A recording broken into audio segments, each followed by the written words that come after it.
xamdiye cumar cabdi oo degan dalka Mareykanka gaar ahaan magaalada Boston oo la soo xidhiidhay TV-ga Soomaalida Holland ayaa waxay baafinaysaa ama raadinaysaa walaalkeed Cabdinaasir Cumar Cabdi oo ku noolaa markii ugu dambeysay dalka Netherland ama Holland.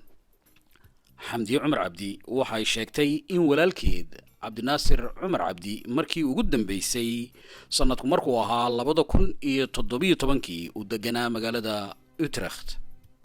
haddaba waxay xamdi Soomaalida dalka Netherland ka codsanaysaa cidii war ama xog ama halku ku dambeeyay walaalkeed og ay kala soo xiriiraan telefoonka shaashada ku qoran marka laga tago furaha 617 82 eber 6654 ama somaliforalltv@gmail.com.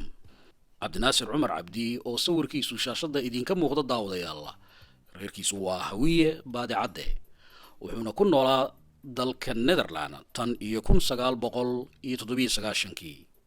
haddaba haddii aad warbixin ku saabsan Cabdinaasir Cumar Cabdi hayso fadlan la xiriir walaashii Xamdiye Cumar Cabdi oo lambarkeedu shaashada kaaga muuqdo ama TV-ga Soomaalida Amsterdam somaliforall@gmail.com. waxaad sidoo kale la xiriiri kartaa jaaliyadda guud ee Soomaalida Amsterdam SBA. mahadsanid.